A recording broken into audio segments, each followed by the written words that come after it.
Good morning. Welcome to another episode of Facility Talk with the Fairley Brothers. Delighted to have new Kensington-Arnold School District joining us today. I have Mr. Chris and Mr. Jeff, Superintendent and Head of Financials. Looking forward to seeing all the problems that are going on at the district and all the good things that are happening as well. How did you get to become a superintendent? I taught school in Las Vegas for 14 years and got to experience a lot of different things, moved back to Pennsylvania and realized it was time to share some knowledge and just move up. So I kind of just went that pathway. So you're from Pennsylvania and moved to Las Vegas? Yep, I'm originally from Pittsburgh. Yep. Okay. Sounds like fun. And yourself, sir? I've been here for 15 years, and prior to that, I spent 30 years in public accounting as a CPA. Good. Yeah, school districts are fascinating. It's probably the most unthankful job out there anytime you're in a school district because, you have a lot of teachers. They know how to whine more than probably some of the kindergartners. So a lot of people to please and a lot of parents to please. So what kind of issues are you folks facing right now internally within the school districts as far as facilities? Are you guys reactive, proactive? We're kind of in the midst of like a chili recipe of issues because we're trying to be proactive while trying to handle the reactive things that have to happen with extremely old buildings and then just the whole active part of daily upkeep. So the challenging thing is just keeping everything together and trying to move us forward. Yeah, nothing's easy, and sometimes things pop up. It's like, oh crap, this needs to get fixed right now. And it's usually when it's an oh crap, it's not a cheap date. You know what I mean? So that's, obviously goes back to proactive. What are some of the biggest issues with the facilities? Is it the roof? Is it the boilers? Is it the electrical? So I would boil it down. My opinion is it's about neglect over time. And by neglect, I don't mean just forgetting about everything, but we have been shorthanded. We're a very socioeconomically disadvantaged district. We're underfunded. So not having enough people to maintain, Yeah. just our buildings outgrew and outaged themselves, and it's very easy to see the correlation between student achievement and facility, Sure. changes. As student achievement goes down, parallels the state of the buildings. It's very interesting. That is fascinating. Our last major renovation was 1999. So, restrooms need addressed. They need renovated. Our boilers are old boilers now, and they're starting to have consistent issues across every building. So our roofs, we did a major roofing project about 4 or 5 years ago, so they're in good shape. We did an HVAC project, just finished up here in the last 9 months.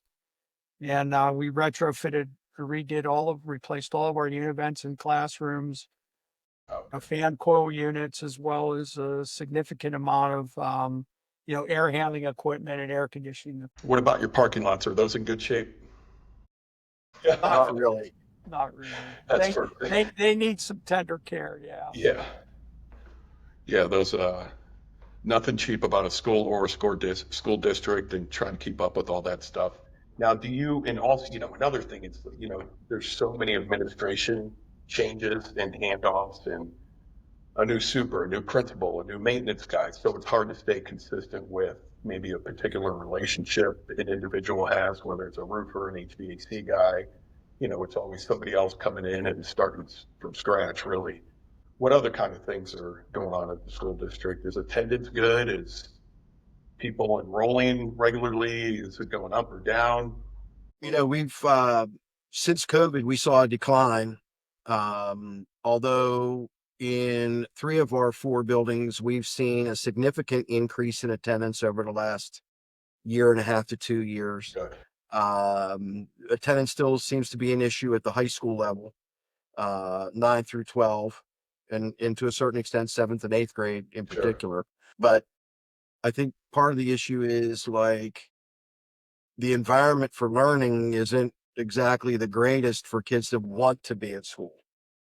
You know, if it wasn't for some COVID money that we got brand new furniture and redesigned some learning spaces, everything else remained the same. It was basically a furniture implementation that kind of changed the way some teachers were doing things, but the space still looks the same except for furniture. So it's hard to get kids a reason to come to school. Yeah, that's very unfortunate, and at the same token, fascinating that one little change makes a difference for wanting to come to school or not wanting to come to school. You know, and it's obviously all psychological, but I'd rather walk into a beautiful building and a beautiful classroom with the same teacher than an ugly building and an ugly classroom with the same teacher. So do you have a lot of school bus traffic and pickups and things like that, or is it mostly drop off or people drive themselves? You know, we really don't have issues with that type of thing. You know, we do comprehensive busing, but we've got a very good system in place for drop-offs and pickups. Local police departments assist us both beginning of the day and end of the day to monitor traffic. Most of our buildings are in a residential, like typically neighborhood schools Sure, atmosphere. sure. Our high school's right on the main street through town, St. Stevenson Boulevard. But we have a very large parking lot and traffic circle that we separate drivers from buses, and it works pretty well. Yeah, that seems to be very tricky for a lot of school districts is that perfect timing of, you know, because you got a window until it starts getting crazy. So That's right. that's good to hear. What about your athletics? Do you guys are you known for a good football team, basketball team, cheerleading, things like that? Believe it or not, our highest achieving team right now is the tennis team, both boys and girls tennis. That's awesome. They're competing in the state championships today. Wow. So traditionally a very good program for us. Our athletic facilities are actually in pretty good shape. We have an amazing baseball field and football field. Softball field's not far behind. We have a really good track. It's due for some upgrades, but our athletic facilities are pretty nice.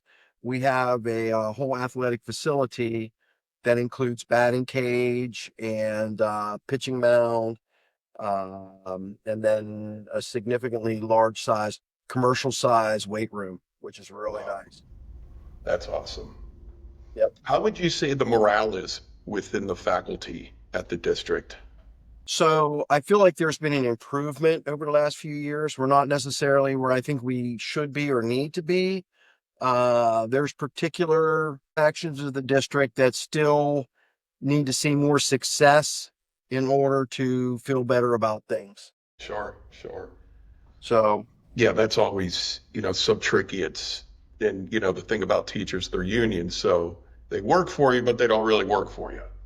So, you know, you're the boss, but they have another boss as well that they can complain to. mhm. That's always very tricky with school districts. What other problems or where do you see your school district going in the next 5 years? Well, so the state of Pennsylvania, school districts like ours took the state, not ours directly, but a coalition of schools um, that are underfunded sued the state and won for adequate funding. So we are actively working now as advocates and representatives to help fund an adequacy formula that would increase our money from the state. It would be our hopes. Goal number one would be to get that increase so that we can modernize our facilities, Sure. do some remodeling, some renovations, possibly some additions of new space. We're very limited as to what space we have in town. If our district's only 3.5 miles wide, it's not like we're going to acquire property anywhere. But we have to maximize the space that we have. Sure. So we've seen some significant gains in academics over the last 3 years. They're really starting to pick up some steam now. I would like to say in 5 years that we are outperforming state and federal expectations. It's going to take us some time to get there, definitely a lot of work and definitely some facility changes. Good for you. Are the local congressmen and representatives in your area advocates for this type of funding and change and helping in any way? I'll go first on this one. I think they've been very supportive in conversations that we've had. Um, but right now, there's no resolve at the state level. So it's hard to say what impact they've had other than, the support that they've showed us in conversations and meetings and things like that. Got it. Go ahead, sir. Well, I was just going to say that we are basically a low income area, Yep. old mill towns. I'm sure you're familiar Yeah, with we've that. got a couple of Western those. Pennsylvania's dotted with them. And the ability to raise funds locally, it's not there. Yeah, Like some of the other school districts in our areas, they have a much higher local tax base than we do. sure. So we really rely on, state funding, and that's always been a struggle to try to maintain your operations and provide the resources for your students to educate them. And yet at the same time, balance that budget so that aren't generating deficits every year. Yeah, no, I appreciate that feedback. You got to be a squeaky wheel with these guys. You know, nothing happens quick, but they've got plenty of money and they're handing out all over the place. So, and there's nothing more important, Jeff and Chris. It's to your point. This is the youth. This is the next generation. They need proper facilities. They need proper education. Like everything that all these other kids should have, everybody should have access to. So, good luck with the fight. Thank you. Thanks. What other things are going on in your school district? Just the big academic push. Good. How would you rate yourself academically, the school district? So, I mean, there's so many different metrics to look at. Sure, sure. Traditionally, we're one of the bottom 15% of schools in the state, which meant that in grades 3 through 12, students have the option of the opportunity scholarship, which is they get money from the state to go to another high achieving school that borders our district, which there are a couple. This is the first year in 10 years that our 3 through 6 building is off that list. So now grades 3 to 12, 3 through 6 no longer have the opportunity scholarship to attend another school because we've exceeded state expectations and had our names removed off the school improvement list. In a systematic way, we've done that so that when these kids get to 7th, 8th, 9th, and 10th grade, and even 11th grade, they're already accelerated to the point where those numbers start to take care of themselves as well. So our anticipation, we'll go back to that 5-year question, is that within 5 years, we're exceeding across the board and no schools get that opportunity tax credit scholarship. That's fantastic. That's a big accolade right there, in my opinion. So that's fantastic. So back to the facilities. Do you guys have a particular, so for instance, if you have an HVAC problem, do you have an HVAC company that you regularly deal with who knows the units, knows the mechanics, knows how to get on the roof, etc.? Or is it just call a guy? Yeah, we do. We have established relationships with companies for HVAC equipment, for energy management systems. Good. So, and we have a lot of local contractors that we deal with, local meaning Western Pennsylvania, that we deal with on a regular basis. And so they're very responsive to that. So when we have an issue, we can call them and know that they're going to be here to resolve that issue. Yeah, I speak to schools all the time, and I always like to share. Everybody knows cooperative purchasing, right? Being a school district, and very few people know that you can run construction at any level, whether it's you're getting a new football field, you're getting a new roof, HVAC units, through cooperative purchasing. So that way you're able to establish a relationship. All the money is already pre-negotiated, whatever it is you're purchasing. And, now you're not putting it out to bid, hire an architect. We don't like those guys coming over here taking the work from people from Western Pennsylvania. So it's the individuals, the supers, and the facility guys I've spoken to in the past. It's a home run across the board. Yeah, and that's sort of the network that we've developed.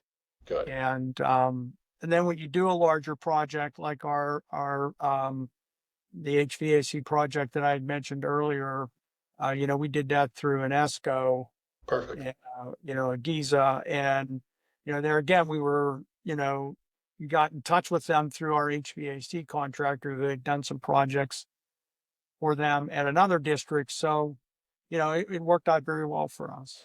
Good. Good. Good. Yeah, it's always nice to have, a company that not only you can rely on, but saves time efficiently because they know the school, they know who to check in with, they know it just saves time. So, and in contracting world, time is money.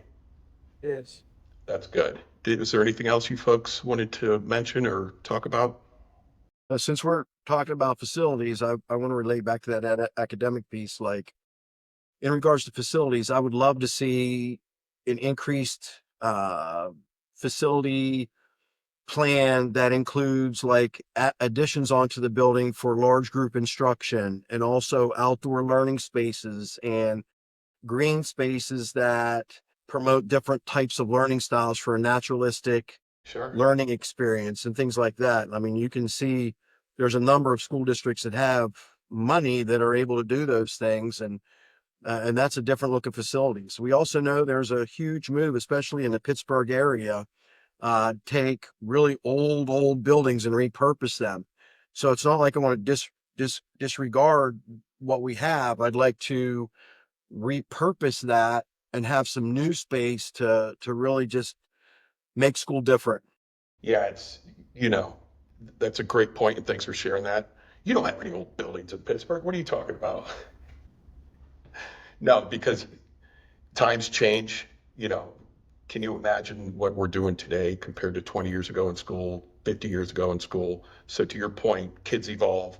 The way people teach evolves. The way people want to learn evolves. So you got to keep up with all that stuff. So forward thinking is sometimes not easy for school districts, but it starts with individuals like you bringing it up and making it a conversation. So congratulations. Beautiful. Well, I want to thank both of you folks from New Kensington-Arnold School District for your time this morning. It's been a pleasure talking to you, and good luck with everything. Keep fighting that fight. It's all about the kids, and I hope you guys have a wonderful day. All You right, too. Thank you. take care. Thank you very much.